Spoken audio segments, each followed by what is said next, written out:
दुनिया का सबसे बड़ा धर्म युद्ध महाभारत में कुरुक्षेत्र की रणभूमि पर उस समय के दौरान भगवान अपने शिष्य अर्जुन को कुछ बातें समझाई थीं, जिसे हम गीता सार भी कहते हैं।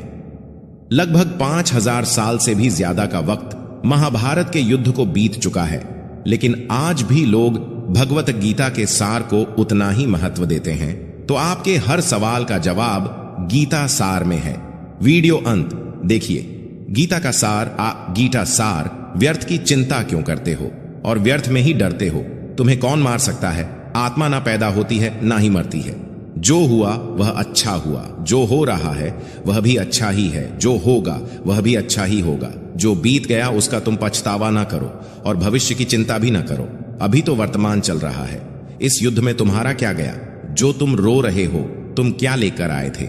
जो खो दिया तुमने, क्या तुमने पैदा किया था? जो खो दिया तुमने, तुम ना कुछ लेकर आए थे ना कुछ लेकर जाओगे। जो कुछ लिया था वह यहीं से लिया था, जो दिया यहीं पर दिया। जो कुछ भी तुम्हें मिला वह भगवान से मिला। जो तुमने दिया वह भी भगवान को ही दिया। तुम खाली हाथ ही यहां पर आए थे, खाली हाथ ही जाओगे। जो आज तुम्हारे पास है वह कल किसी और के पास होगा, परसों किसी और के पास ही होगा। तुम इसे सत्य समझकर खुश रहो। बस यही बात तुम्हें अंदर से खुश कर सकती है। परिवर्तन ही तो संसार का नियम है। जिसे तुम मृत्यु समझते हो वही तो एक नया जीवन है। इस संसार में तुम एक ही क्षण में करोड़ों के स्वामी बन जाते हो, तो वही दूसरे सर दरिद्र ए भी बन जाते हो। मेरा तेरा, छोटा बड़ा, अपना पराया, इन सब चीजों को अपने मन से निकाल दो तो फिर सब कुछ तुम्हारा है। तुम इन सब के हो। यह शरीर भी तुम्हारा नहीं है, नहीं तुम इस शरीर के हो। यह अग्नि, जल, वायु, पृथ्वी, आकाश, इन सब चीजों से मिलकर शरीर बना है। आखिरकार इन सब में ही मिल जाएगा, लेकिन यह आत्मा स्थिर है। और तुम क्या हो? तुम्हें अपने आप को भगवान के सहारे छोड़ देना चाहिए। तुम्हारे लिए यही सबसे उत्तम उपाय है। जो उनके सहारे को जाता है वह भय, चिंता, शोक से दूर और मुक्त हो जाता है। महाभारत के गीता उपदेश हिंदी साहित्य और पुराणों में दो प्रमुख महाकाव्य बहुत प्रचलित है, जिनमें से पहला है रामायण और दूसरा है भगवत गीता। यह हिंदी मान्यताओं के अनुसार पवित्र ग्रंथों में से एक है। आज हम हमारे इस लेख में बात करने जा रहे हैं श्री भगवत गीता के उपदेशों के बारे में। महाभारत के मुताबिक भगवान श्री कृष्ण महाभारत के युद्ध के दरमियान अपने शिष्य अर्जुन को कुछ उपदेश दिए थे, जिसके वजह से अर्जुन के लिए युद्ध जितना आसान हो गया था। गीता के उपदेश को जीवन का सार या जीवन के उपदेश भी कहा जाता है। वही अगर आप हिंदू धर्म के अनुसार महाग्रंथ के उपदेशों को अपने जीवन में भी लागू करेंगे तो आपका जीवन बहुत ही आसान हो जाएगा।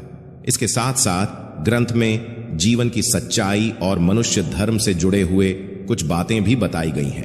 कई बार ऐसा भी होता है कि हमें अपनी समस्या का समाधान नहीं मिल पाता और हम विपत्ति के समय बहुत ही परेशान हो जाते हैं। कई लोग तो अपने गुस्से पर अपना आपा खो बैठते हैं या फिर अपनी समस्या के से विचलित होकर भाग पड़ते हैं।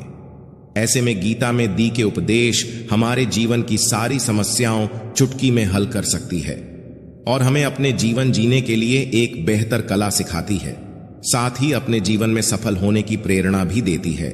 महाभारत के युद्ध के दरमियान भगवान श्री कृष्ण ने अर्जुन को गीता के उपदेश बताएं, जिसे सुनकर अर्जुन को ज्ञान की प्राप्ति हुई थी। गीता के उपदेश नहीं केवल अर्जुन के लिए थे, बल्कि यह संपूर्ण मानव प्रजाति के लिए है। मनुष्य के जीवन में सफलता पाने के लिए भगवत गीता में दिए गए उपदेश एक मंत्र की तरह काम कर सकते हैं। आइए तो अब जानते हैं गीता सार के बारे में, जो इंसान के अंदर चल रही उठापटक को शांत करके उन्हें सफल जीवन जीने के लिए मदद करती है। मानव शरीर अस्थाई और आत्मा स्थायी है। भगवत गीता के एक श्लोक में भगवान श्री कृष्ण ने मानव शरीर की तुलना एक कपड़े के टुकड़े से की है। मतलब मनुष्य शरीर एक ऐसा कपड़ा है जिसे आत्मा अपने हर जन्म में बदलती रहती है। इसका मतलब मनुष्य का शरीर आत्मा के लिए एक अस्थाई वस्त्र की तरह है, जिसे उसे अपने हर जन्म में बदलना पड़ता है। गीता का यह उपदेश हमें यह सिखाता है कि हमें मनुष्य के आत्मा से प्यार करना चाहिए। उनकी पहचान उनके आत्मा से करनी चाहिए। हमें मनुष्य के शरीर से आकर्षित नहीं होना चाहिए। मनुष्य के भीतरी मन को समझना ही उचित होता है। जो लोग मनुष्य के शरीर से ही केवल प्यार करते हैं ऐसे लोगों के लिए गीता का उपदेश बहुत कुछ सिखाने वाला साबित हो सकता है। जीवन का एकमात्र सत्य है वो है मृत्यु। गीता के इस उपदेश में भगवान श्री कृष्ण ने यह बताया है कि इंसान को जन्म मरण के चक्र के बारे में जान लेना चाहिए, क्योंकि मनुष्य के जीवन का एकमात्र सच जो है वह मृत्यु है। क्योंकि जिस भी इंसान ने इस दुनिया में जन्म लिया है उसे एक न एक दिन इस संसार को छोड़कर जाना ही पड़ता है, और यही इस दुनिया का अटल सत्य है। लेकिन इस बात से भी नकारा नहीं जा सकता कि हर इंसान अपनी मौत से भयभीत रहता है। इसलिए मनुष्य को जीवन की अटल सच्चाई को जान लेना चाहिए और अपनी वर्तमान की खुशियां को भी खराब नहीं करना चाहिए। गुस्से पर काबू करना चाहिए, क्योंकि क्रोध से व्यक्ति का नाश हो जाता है। भगवान श्री कृष्ण ने इस उपदेश में यह बताया है कि क्रोध से मनुष्य को भ्रम पैदा होता है और भ्रम में वह अपनी बुद्धि का विनाश कर बैठता है। क्रोध में जब मनुष्य की बुद्धि काम नहीं करती है तब मनुष्य का तर्क वितर्क करने की क्षमता नष्ट हो जाती है और व्यक्ति का वही नाश हो जाता है। इसी तरह हर एक व्यक्ति को अपने गुस्से पर काबू करना सीखना चाहिए।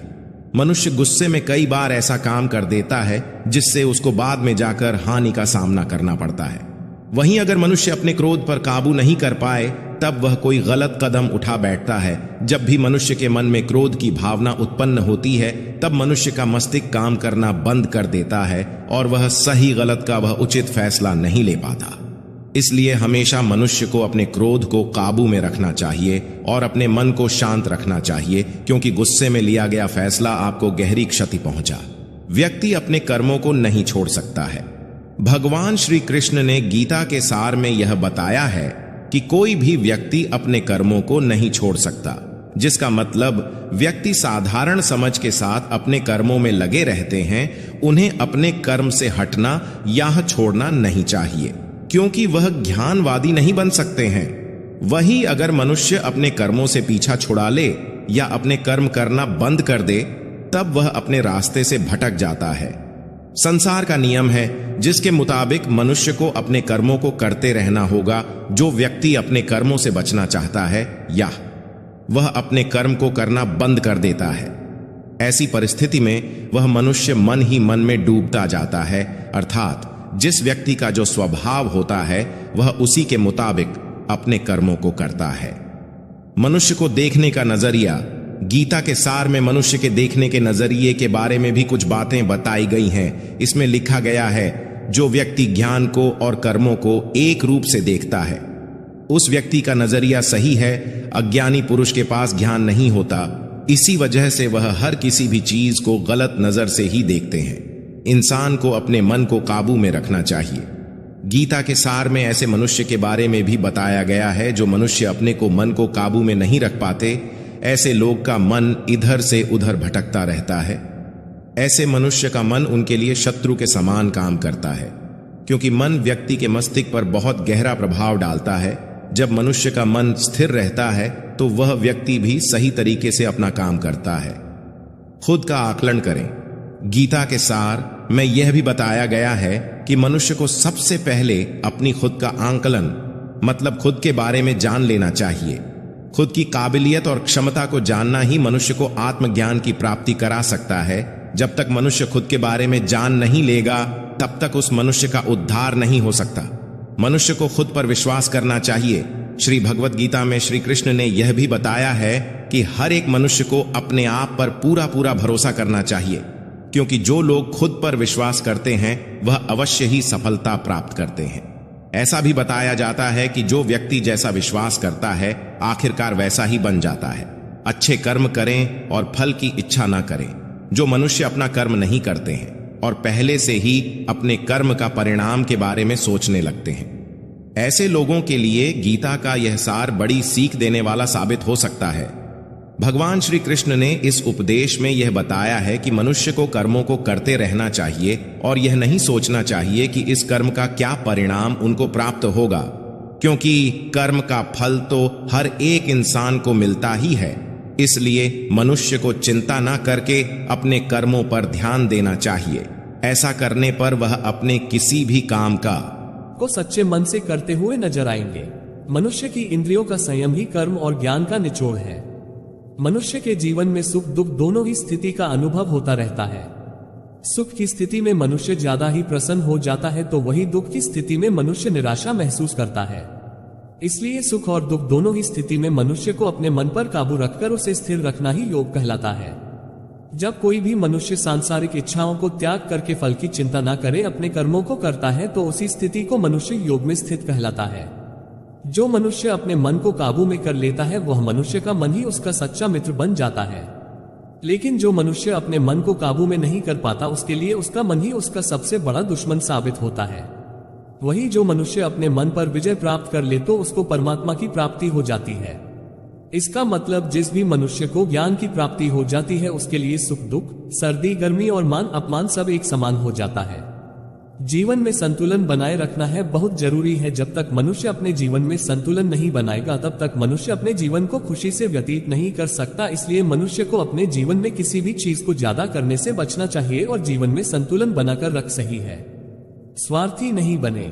भगवान श्री कृष्ण ने गीता सार के माध्यम से एक बहुत बड़ी ज्ञान की बात कही है। जो मनुष्य बहुत मतलबी होते हैं और उनको बस अपने मतलब से मतलब होता है और वह अपना मतलब पूरा करने के लिए कुछ भी कर सकते हैं, उन लोगों का कभी भी भला नहीं होता। आपको ये बात भी बता दे, मनुष्य का स्वार्थ उसे अन्य लोगों से दूर ले जाकर उसे नकारात्मक स्थिति और ले जाता है जिससे वह व्यक्ति संसार में अकेला रह जाता है। वही गीता में ये भी कहा गया है कि एक स्वार्थी व्यक्ति शीशे में फैले धूल की तरह होता है जिसकी वजह से वह व्यक्ति अपना सही प्रतिबिंब कभी देख नहीं पाता। इसलिए किसी भी व्यक्ति को अगर जीवन में खुशी पूर्वक अपना जीवन व्यतीत करना हो तो अपने स्वार्थ को कभी भी अपने पास नहीं आने दे, क्योंकि एक स्वार्थी मनुष्य दोस्ती में भी अपना स्वार्थ निकालने की कोशिश करता रहता है। इसलिए जीवन में ऐसा मनुष्य बने जो अपने साथ साथ लोगों की भलाई के बारे में भी सोचे, तभी जाकर वह मनुष्य एक सफल और खुशी पूर्वक अपना जीवन व्यतीत करता हुआ नजर आता है। ईश्वर हमेशा मनुष्य का साथ देता है।